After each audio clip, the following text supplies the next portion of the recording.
Halo adik-adik semuanya, apa kabar hari ini? Semoga kalian sehat, ceria, dan selalu punya semangat untuk belajar. Kakak perkenalkan dahulu, nama kakak Deddy Satria dari Program Studi Teknologi Pendidikan Fakultas Ilmu Pendidikan Universitas Pendidikan Indonesia. Tapi kalian cukup panggil dengan Kak Bima.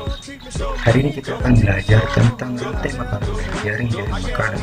Tema ini sangat menarik karena berhubungan dengan cara makhluk hidup saling bergantung dalam ekosistem. Sebelum kita mulai, yuk dengar tujuan pembelajaran kita hari ini. Yang pertama, adik-adik akan memahami apa itu rantai makanan dan jaring-jaring makanan. Yang kedua, kalian akan mampu mengidentifikasi komponen penting dalam rantai dan jaring-jaring makanan.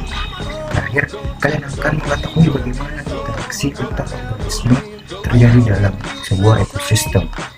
Sebelum masuk ke materi, coba kakak tanya, ada yang sudah tahu apa itu rantai makanan? Atau mungkin pernah dengar tentang jaring-jaring makanan? Kalau ada yang belum tahu, tidak apa-apa, kita akan belajar bersama-sama. Rantai makanan adalah urutan proses makan dan dimakan antara makhluk hidup yang membentuk hubungan sederhana, misalnya di padang rumput. Rumput sebagai produsen karena dapat membuat makanannya sendiri dengan berbantuan sinar matahari melalui proses yang disebut fotosintesis. Rumput ini kemudian dimakan oleh kelinci yang menjadi konsumen pertama. Kelinci ini bisa dimangsa oleh rubah yang menjadi konsumen kedua.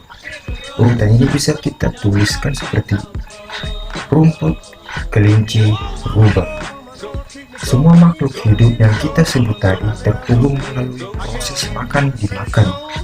Ini tetapi penting untuk diingat bahwa rantai makanan ini hanya menggambarkan satu jalur interaksi. Di ekosistem nyata, interaksi ini lebih kompleks. Nah, sekarang kita masuk ke konsep jaring-jaring makanan. Apa bedanya dengan rantai makanan? Jika rantai makanan hanya menunjukkan satu jalur interaksi, jaring-jaring makanan menggambarkan hubungan yang lebih rumit. Contohnya, kelinci tidak hanya dimakan oleh rubah, tapi juga dimangsa oleh ular. Rubah selain makan kelinci juga bisa berburu tikus atau burung kecil. Itulah yang disebut jaring-jaring makanan, yaitu gabungan dari berbagai rantai makanan dalam satu ekosistem. Misalnya ada rumput, kelinci, rubah, ular, dan burung pemangsa. Semua makhluk hidup ini saling terhubung dalam pola interaksi yang kompleks. Adik-adik, tahukah kalian bahwa semua makhluk hidup saling memengaruhi? Misalnya, kalau jumlah kelinci bertambah banyak, rubah punya lebih banyak makanan sehingga populasinya ikut meningkat. Sebaliknya, kalau jumlah rubah terlalu sedikit karena diburu oleh manusia, populasi kelinci bisa bertambah tanpa kendali. Ini bisa menyebabkan kerusakan pada tumbuhan seperti rumput atau semak-semak. Inilah cara ekosistem menjaga keseimbangannya. Setiap organisme punya peran masing-masing. Produsen seperti tumbuhan menghasilkan makanan, konsumen seperti hewan memakan tumbuhan atau hewan lain. Pengurai seperti jamur dan bakteri memecah sisa-sisa makhluk hidup. Hanya di darat, interaksi juga terjadi di laut. Contohnya di ekosistem laut, fitoplankton adalah produsen utama yang menghasilkan makanan. Fitoplankton dimakan oleh zooplankton yang merupakan konsumen pertama. Zooplankton dimakan ikan kecil dan ikan kecil ini menjadi makanan bagi ikan besar seperti tuna atau hiu. Ini adalah contoh rantai makanan laut. Tapi di laut juga ada jaring-jaring makanan. Ikan besar seperti tuna bisa memakan lebih dari satu jenis ikan kecil.